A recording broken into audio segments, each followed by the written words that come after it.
تاریخ اسلام پارٹ 2 میں بنو امیہ کا دور زوال اور اس کے اسباب بیان کریں گے۔ اس سے پہلے کی ویڈیو میں ہم نے بنو امیہ کا تعارف اور عروج بیان کیا تھا۔ اگر آپ وہ ویڈیو دیکھنا چاہیں تو لنک اس کی ڈسکرپشن میں موجود ہے، دیکھ سکتے ہیں۔ اگر چینل پر نیو ہے تو چینل کو سبسکرائب کر دیں، ویڈیو پسند آئی تو لائک کر دیں تاکہ میری ہر نئے آنے والی ویڈیو آپ لوگوں تک پہنچ سکے۔ تو بڑھتے ہیں اپنے سبق کی طرف۔ بنو امیہ کا دور زوال کب شروع ہوتا ہے؟ عبد المالک کا دوسرا بیٹا حضرت عمر بن عبدالعزیز کے بعد تخت نشین ہوا۔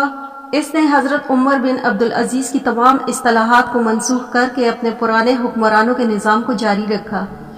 یزید بن عبد المالک کی عیاشی اور سلطنت سے ناواقفیت کی بدولت قبائلی تعصبات نے سر اٹھانا شروع کر دیا اور حمیری اور مزری قبائل جو آپس میں دشمن تھے ان کا تعصب اود آیا۔ حمیری قبیلے کا ایک شخص جیل سے فرار ہو گیا۔ یزید نے اس کی سرکوبی کے لیے اپنے بھائی مسلمہ کو بھیجا۔ عراق میں انبار کے نزدیک خونریز جنگ ہوئی جس میں بھاگا ہوا قیدی یزید بن محلب مارا گیا۔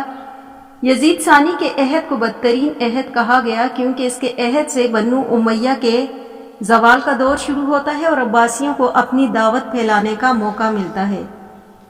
یزید نے وفات سے پہلے اپنے بھائی ہشام بن عبد المالک اور بیٹے ولید کو جانشین مقرر کیا۔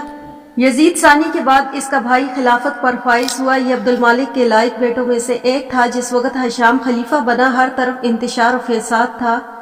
وہ طویل دور حکومت میں خلافت بنو امیہ کو تباہی سے بچانے میں لگا رہا۔ اگر وہ حکومت بنو امیہ کو بچا نہیں سکا مگر سہارا دے کر ضرور کھڑا رہا۔ پھر اگر ہشام کے دور میں فتوحات کی بات کریں تو اس کے دور میں ترکستان میں خونریز لڑائیاں ہو رہی تھیں انہیں، جس کی وجہ سے قبائلی تعصب اور نو مسلموں کے ساتھ ظلم و زیادتی تھی۔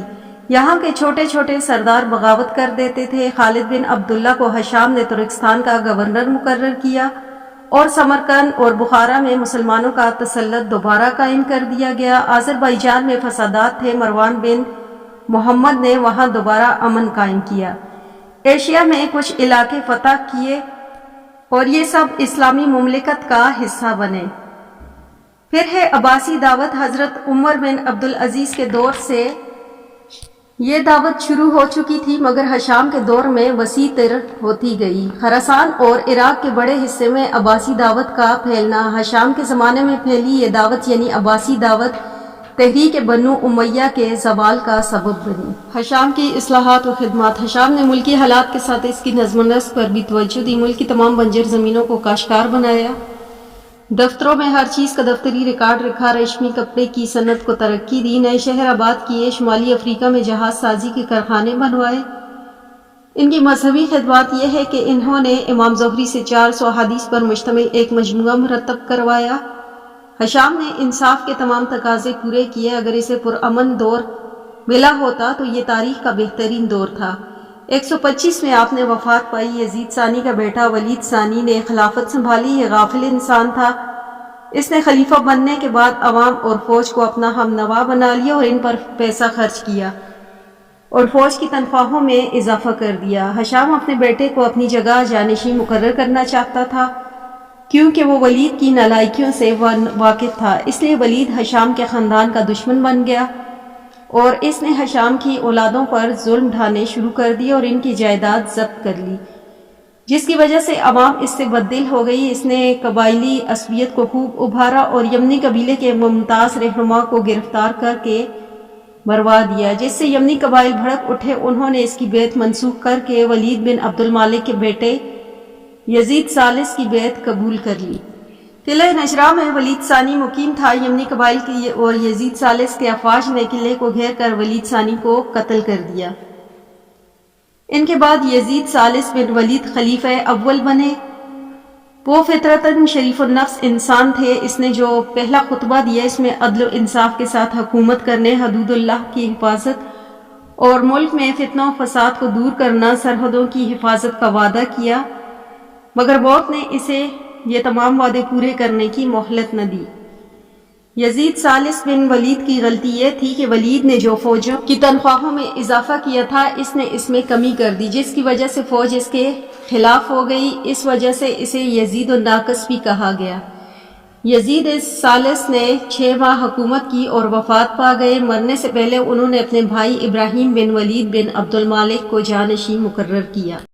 ابراہیم بن ولید تخت نشین ہوا مگر اس کی خلافت کو تسلیم نہیں کیا گیا۔ وہ برائے نام خلیفہ بنا۔ چند مہینوں بعد مروان بن محمد نے اس کی حکومت کا خاتمہ کر دیا۔ مروان ثانی سن رسیدہ تجربہ کار بہادر خلیفہ تھا مگر اموی حکومت شدید بدنظمی کا شکار تھی۔ مصری اور یمنی قبائل کی کشمکش جاری تھی۔ مروان کو مصری قبائل کی حدود حاصل تھی، اس لیے یمنی قبائل ان کے خلاف ہو گئے اور شام میں بغاوتیں کرنے لگے۔ بغاوت کی وجہ یہ تھی کہ دمشق کو چھوڑ کر حزان کو دار خلافہ بنایا جائے، اس لیے شام کے رہنے والے خلاف ہو گئے مگر مروان ثانی نے فوجی کارروائی سے انہیں کچل دیا۔ مروان ثانی کے عہد میں خوارج کی شورشیں برپا ہوئیں۔ خوارج نے زحاق بن شیمانی کو سردار بنا کر عراق میں شورش برپا کی تھی۔ مروان کے بیٹے عبداللہ نے فوجی کارروائی کے ذریعے شکست دی اور زمحاق مارا گیا۔ پھر خوارج نے شیبان بن عبدالعزیز کو سردار بنا کر شورش کی۔ مروان نے ان بغاوتوں کو کچل دیا۔ کوفہ بصرہ پر مروان ثانی کا قبضہ بحال ہوا۔ اس زمانے میں خارجی سردار ابو حمزہ نے مکہ مدینہ پر قبضہ کر کے اموی کے خلاف علم بغاوت کر دیا۔ مروان ثانی کے جرنیل عبد المالک بن محمد نے ان کا مقابلہ کیا اور خوارج کو شکست دی۔ مروانی عہد کے انتشار سے عباسیوں نے فائدہ اٹھایا۔ مروانی عہد کے انتشار اور بدنظمی سے عباسیوں نے خوب فائدہ اٹھایا اور اپنی دعوت کو سارے خراسان میں پھیلا دیا۔ عباسی تحریک کے قائد ابراہیم بن محمد عباسی تھے جبکہ ابو مسلم خراسانی اس تحریک کے داعی تھے۔ اس نے مروان عہد کے انتشار سے فائدہ اٹھا کر خراسان میں کئی علاقے فتح کیے۔ مروان نے ابراہیم عباسی کو گرفتار کروا کر قتل کروا دیا۔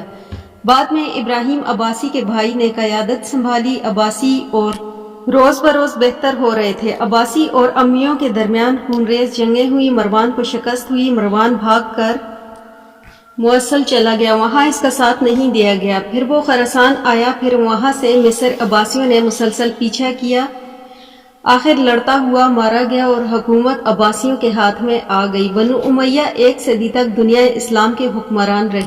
پھر ہیں بنو امیہ کے زوال کے اسباب۔ پہلا تو ہے شخصی حکومت۔ اسلامی نظام حکومت کے بجائے موروثی اور زوال کا سب سے بڑا سبب شخصی حکومت تھی۔ اس حکومت کے بانی حضرت امیر معاویہ رضی اللہ تعالی عنہ تھے جو ایک صحابی تھے۔ انہوں نے شخصی حکومت کی بدعت کے باوجود انہوں نے ریاستی نظام کو اسلامی روایات پر قائم رکھنے کی بھرپور کوشش کی مگر ان کے جانشین ان سے اس روش کو قائم نہ رکھ سکے، چنانچہ اموی حکومت اسلامی روح سے خالی ہو گئی اور شخصی برائیاں آ گئیں۔ پھر بیت المال ذاتی ملکیت بن گیا اور عوام کے بجائے آمدنی خلیفہ پر خرچ ہونے لگی۔ حضرت عمر بن عبدالعزیز نے اپنے عہد میں اصلاح کی کوشش کی مگر بعد میں آنے والے حکمرانوں نے وہی غیر شرعی نظام رائج کر دی۔ دوسرا سبب تھا شیعان علی۔ شیعان علی خلافت کو محض اہل بیت نبوی کا حق سمجھتے تھے، اگرچہ امام حسین رضی اللہ تعالیٰ عنہ کی خلافت سے دستبرداری اور امیر معاویہ رضی اللہ تعالیٰ عنہ کی مصلحانہ حکمت عملی سے وقتی طور پر شیعان حضرات خاموش ہو گئے تھے مگر سانحہ کربلا کے بعد ان میں اشتعال و اضطراب پیدا ہو گیا تھا۔ واقعہ کربلا سے مسلمانوں کا ہر طبقہ متاثر ہوا جس کا نتیجہ یہ ہوا کہ عوام مسلمانوں کے تمام ہمدردیاں اور تعاون بھی اہل بیت کو حاصل ہو گئیں۔ عہد بنو امیہ میں حضرت علی رضی اللہ تعالیٰ عنہ پر لعن طعن کی رسم کی گئی جس نے عوام کے جذبات کو مزید بھڑکایا۔ اس کے جواب میں اموی خلفاء کو برا بھلا کہتے اور اموی حکومت انہیں سزا دیتی جس کی وجہ سے ان کا غضب اور بڑھ جاتا۔ تیسرا سبب ہے ولی عہد کا غلط طریقہ کار۔ بنو امیہ کے دور میں اگرچہ حکومت ایک ہی خاندان میں محدود تھی مگر اس کے باوجود جانشینی کے اصولوں کا فقدان تھا۔ مروان اور اس کے عہد میں ایک کے بجائے دوسرا ولی عہد مقرر کر دیے جاتے۔ خرابی یہ ہوتی کہ جو ولی خلافت سنبھالتا وہ اپنے بھائی یا قریبی رشتہ دار کے بجائے اپنے بیٹے کو ولی عہد بنانے پر فوقیت دیتا۔ اس سے شدید اختلافات ہونے لگتے اور پھر نیا خلیفہ انتقام لیتا۔ پھر چوتھا ہے قبائلی تعصب۔ زمانہ جاہلیت میں عربوں میں قبائلی تعصب زوروں پر تھا مگر اسلام نے اسے ختم کر کے عرب میں اخوت و مساوات کی عالمگیر اصولوں پر منظم کیا۔ یمنی اور مصری قبیلوں کی پرانی عصبیت پھر سے آئی اور اموی حکومت یمنی کی طرف زیادہ مائل تھی۔ حشام کا عہد قبائلی جھگڑوں کا سب سے بڑا زمانہ سمجھا گیا۔ مسلم خراسانی نے اس موقع سے فائدہ اٹھایا، پہلے یمنی اور پھر مصری قبائل کو لڑوا کر بنو امیہ کی طاقت کو کمزور کیا اور انہیں ختم کر کے خراسان کا مالک بن گئے۔ پھر چوتھا سبب ہے موالی۔ یہ غیر عرب لوگ تھے اجمی جو غلامیوں سے آزادی حاصل کرنے یا اسلام قبول کرنے کے بعد عرب معاشرے کا جز بننے کے لیے اپنے آپ کو کسی نہ کسی عرب قبیلے کے ساتھ منسلک کر دیتے تھے۔ اموی حکومت نے انہیں اسلامی برات سے محروم رکھا۔ بعض مرتبہ ان سے جزیہ اور خراج تک وصول کیا جاتا جو سراسر ناجائز تھا۔ حکومت کے بڑے بڑے عہدوں پر عربوں کو اجارہ داری حاصل تھی۔ ان کا سلوک اجمیوں کے ساتھ اچھا نہ تھا۔ اجمی خود کو عربوں سے زیادہ مہذب و متمدن سمجھتے تھے۔ انہیں عربوں کی نسلی قومیت پسند نہ تھی، چنانچہ وہ گروہ در گروہ ہاشمی تحریک میں شامل ہو گئے۔ پھر ہے سبب خوارج۔ یہ لوگ اگرچہ اہل بیت سے بالکل مختلف تھے لیکن بنو امیہ سے عداوت میں ان کے ساتھ تھے اور امیوں کی حکومت کا تختہ الٹنے میں بھرپور ساتھ دیا۔ بنو امیہ کے سارے دور میں انہوں نے جنگیں جاری رکھیں اور بنو امیہ کی بیش بہا فوجوں کو تباہ کیا۔ انہوں نے اموی کی اطاعت قبول نہ کی، انہوں نے اموی حکومت کی طاقت کو نقصان پہنچایا۔ پھر ہے اراکین سلطنت کی ناقدری۔ جن امرا سپہ سالاروں اور اراکین کے تدبر و قوت کے بلبوتے پر اموی حکومت قائم کی گئی تھی، جب اموی حکومت پروان چڑھی اور اسے استحکام ملا تو اموی حکمرانوں نے ان کی ناقدری کی۔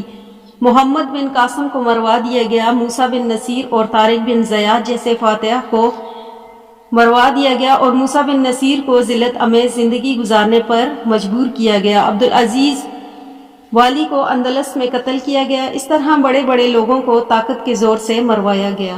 پھر ہے علماء حق کی مخالفت۔ علماء کا طبقہ بھی بنو امیہ کے غیر اسلامی حکومت سے سخت بیزار تھے۔ ان میں طبقہ بزرگان دین، صحابہ کی اولاد علماء شامل تھے جو آرزومند تھے کہ خلفاء راشدین کا اسلامی دور دوبارہ نازل ہو۔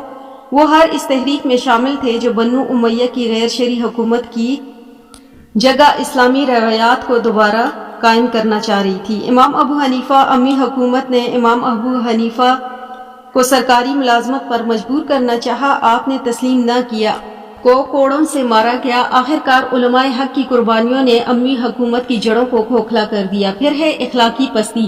چند امیوں کے علاوہ باقی خلفاء شراب، عیش و عشرت، ناچ گانا کے رسیا تھے، آخرت سے غافل تھے۔ دشمن حکمرانوں نے کمزوریوں سے فائدہ اٹھا کر حکومت کا خاتمہ کر دیا۔ پھر عباسی تحریک کے دعوت۔ عباسی تحریک بنو امیہ کے زوال کے قریب کر دیا تھا۔ عباسی ائمہ کی ذہانت و قابلیت اور ابو مسلم خراسانی کی خدمات صلاحیتوں کی آگے اموی حکومت ریت کی دیوار ثابت ہوئے۔